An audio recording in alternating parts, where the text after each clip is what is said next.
projeto. Luís Pires dos Reis, para além de um grande cúmplice, não só da comissão organizadora, mas do Cosmos, é editor, poeta, pensador, taumaturgo da palavra e entoador de silêncio. É sempre importante dizermos com a palavra original essa vertente desacadémica que ele tenta frisar e que aqui nos vai ofertar. Claro que, muito brevemente, Luís, só para que saibam das edições sem nome, portanto, um projeto a ter em conta, para além de todo o trabalho editorial, juntamente com o professor António Cândido Franco, na revista A Ideia, na revista Todo o Mundo Entre Ninguém, que é a série, exatamente, com o Paulo Borges, nova série da revista Cultura Entre Culturas, e sem querer fixar a palavra que aqui se vai tornar esvoaçante e flamejante, dando também corpo às duas intervenções que lhe antecedem, Luís Pires dos Reis vai trazer-nos comunicação com o título da biografia, Biografismos e Biosofismas, biopsia, de um deslumbramento atavicamente assombrado. Fragmentos de um bloco de apontamentos do imaginário, ou do apontar do visto com vista a uma melhor pontaria ao desponte do imprevisto. Muito obrigado, Luís. Muito obrigado. Muito obrigado. Eu queria antes de mais agradecer, enfim, coisa particular, e dar os parabéns à Comissão Organizadora e ao Calepulo, da pessoa da doutora Sofia Carvalho, e também dos restantes membros, do Dr. Gabriel Gomes, Helena Carvalho e Pedro Vistas, para além de todos aqueles que estiveram empenhados neste evento e neste acontecimento importante.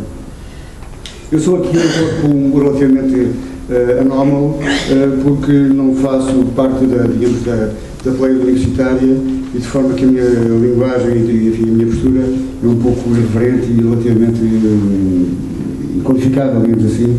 De qualquer das maneiras, eu agradeço muito o convite e sinto-me de certa maneira e de forma prévia muito incomodado, porque não gosto de falar sentado, porque sentados falam os reis, e de forma que pode-se utilizar. E para além do mais, gostava de, digamos, perceber ou tentar minimamente perceber aquilo que eu pretendo fazer. A minha comunicação divide-se basicamente em duas partes. Na primeira eu procuro, convocando uma certa ordenação dos pontos cardeais, convocar, por assim dizer, pelo seu talho, conforme se faz esse tipo de práticas, convocar o seu talho e convocar a presença do Marão nesta circunstância, neste lugar e nesta hora. E numa segunda parte, enfim, deambular por questões que esta problemática me apelou, digamos assim.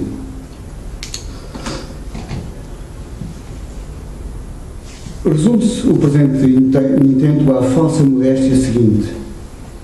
Como é de uso resumir-se o que vá tratar-se de dizer, eu passo a resumir o que não vou dizer nem tratar.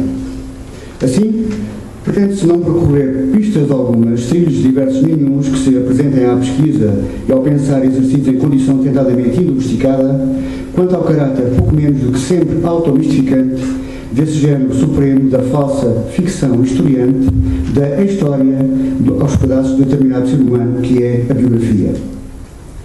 E passo ao desassunto. Em todo propósito humano, o que mais importa é não o conseguir. Se assim fosse, a glória dos descobrimentos seria não o desencobrir, mas o descobrir, não a descoberta, mas o descoberto. O que mais importa é não o conseguido, dizia, mas o que fugidiamente sempre permanece para lá do horizonte do almejado, para lá do dobrar dos cabos da melhor esperança, para lá das praças fortes conquistadas em quaisquer índias do Oriente Extremo ou das selvas do inóspito dos Brasis perdidos no mais remoto sertão da vida reduzida ao essencial, do maximamente intenso e decisivo. E, tal como acontece em todo o rito ou rotinas humanas, o que nós fazemos consciente ou inconscientemente é talhar e ou detalhar o campo da ação em vista do objeto ou propósito que ganhamos por fim. Assim, também aqui hoje, previamente procederei ao talhe do círculo imaginário deste congressante e, porventura, congraçante campo magisto pascualino, o que, se afortunados formos no esforço continuado e na abnegada persistência, há de conduzir-nos à terra a que nos propusemos promessa de chegar. Assim sendo, e sendo o tema e o pretexto Teixeira Pascoais, o texto resultante deste pretexto será aqui desenhado e designado pela seguinte forma. Ponto 1.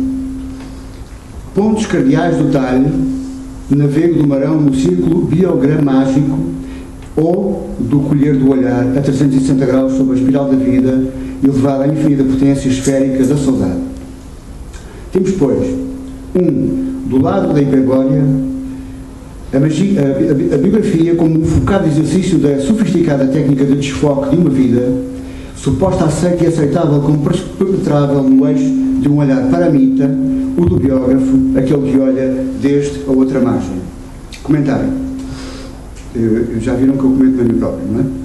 Desde a outra margem, que aqui se designa pela palavra sânscrita paramita, uma outra margem, a margem de um outro, ou seja, de um outro lugar do eflúvio da bios, vê-se o centro do universo que há no eixo álmico do vivido em pessoa.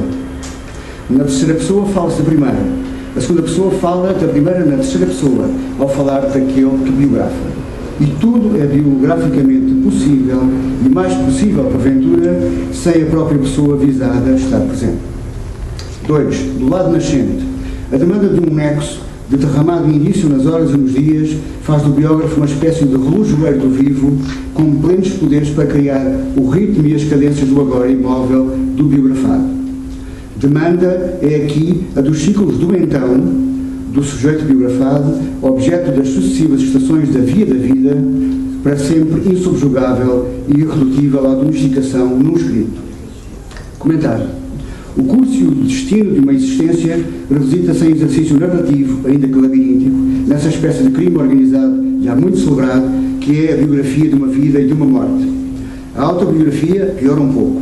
Assim, havemos preferentemente de biopesquisar quer o biografador da alma, quer a alma do biografado. 3. Do lado do meio-dia. Biografia, um crime público do tamanho da alma de quem o comete. Comentário. Normalmente, comete-se relativamente bem este crime público de dar a público muito do antes privado. Mas mesmo quando se comete mal, desajeitadamente, portanto, daí resulta sempre algum estrondo multivário em surdo espalhafato mudo de conteúdo, mas bem estridente, caso assinalável de certa biografia, eu diria antes, sem desprimor, inventografia, receita de Fernando Pessoa. 4. Do lado corrente, a biografia, modo de autorrefração por via do entrever o brilhante, mediante o embaciado mistério passível de sherlockização de uma vida deixa na córnea, que uma vida deixa na córnea fotovítrea do olhar biográfico óptico. Este, pois, o tal preâmbulo e o quaternário da semeadura que aqui se deixa aflorado apenas porque, e passamos a um outro parágrafo, importa determos-nos 2 na vida contada como se o fosse. Contada, quase ninguém acredita. Escrita, quase todos aceitam, mas apenas alguns vão nisso. Isso é o inapreensível que na vida se aprende, e só se aprende se jamais nos prende mais do que nos dê a sina da fuga de um tal cárcere. Escreveu Teixeira Pascoais a um pobre tolo que, e cito, viver vive os anjos e os demónios. Nós fingimos a vida, representamos uma tragicomédia inferior em que o riso pede esmola para as lágrimas órfãs de pai e mãe. E explica porque é que a tragicómica é a nossa vida. Diz ele, a tragicomédia é isto, uma dor e uma alegria que se reduzem a pobre máscara pintada, oca por dentro, só papel e mau papel, mas pretendemos viver e fingimos a vida. Fim de citação. Limitamos-nos, pois, a ser, como diz no outro passo, um desejo de existir. Pobre máscara pintada, oca por dentro, estas as palavras pascoais, dizia que tem um eco mútuo com aquelas outras de Fernando Pessoa, no 8º dos 35 sonetos ingleses, que começa dizendo How many masks were we and unmasked? De que aqui se arrisca versão. Perdoa Fernando Pessoa. Quantas máscaras temos nós e submáscaras por sob o semblante da alma? E se por mero jogo a alma de si as remove, saberá ela quando tira a derradeira de par com a face nua? Não se sente como por dentro da máscara a que é verdadeira, mas vê por olhares sobrepostos que mudos se mascara. Qualquer que seja de início a consciência disso, o hábito de aceitá-la fala quedar-se presa à dormência.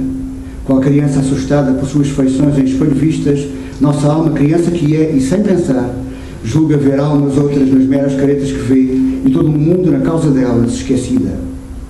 Mas quando logo um pensamento remover da alma ou mascarar-se, não é sem máscara que ela alcança o que é desmascarando.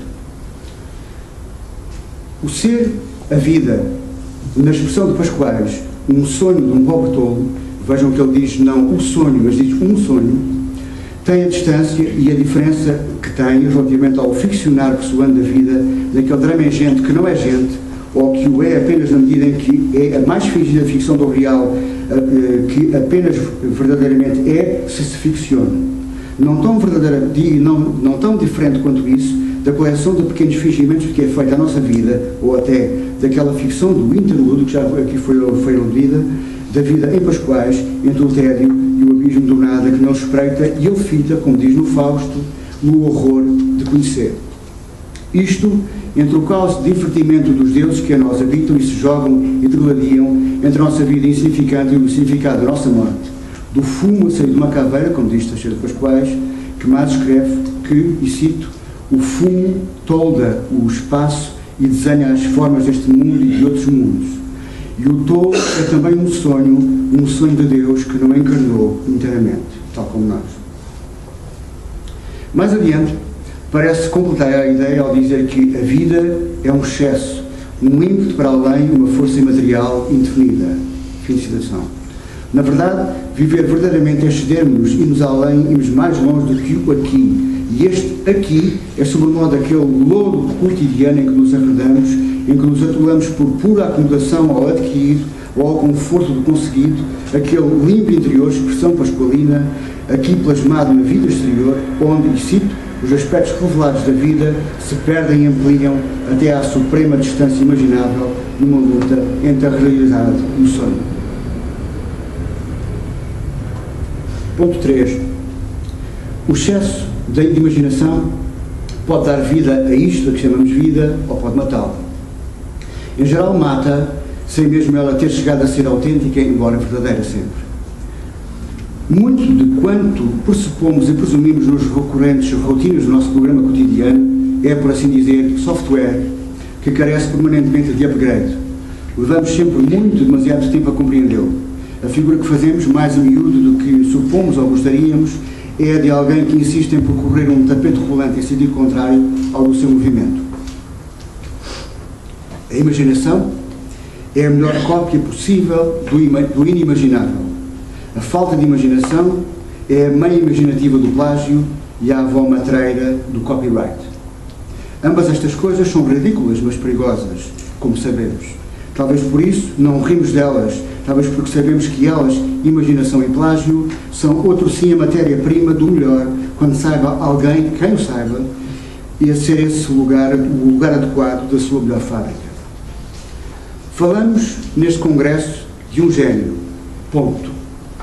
Pascoais é de gênio, se bem que muitos sejam ainda hoje os que queiram acantoná-lo a um qualquer beco passadista catalogado de saudosista ou retrogradado e tido por perfeitamente fora de moda, num tempo de todos os mais disparatados pós-modernismos, dos inumeráveis pós-revivalismos, de apenas alguma cosmética e nada ou pouco de novo por dentro.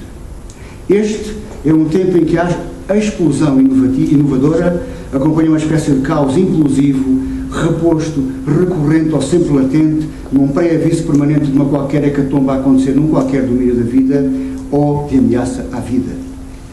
Tempos do fim dirão uns, tempos de mutação dirão outros, talvez digam o mesmo mediante abordagem diferente do diverso no idêntico desigual.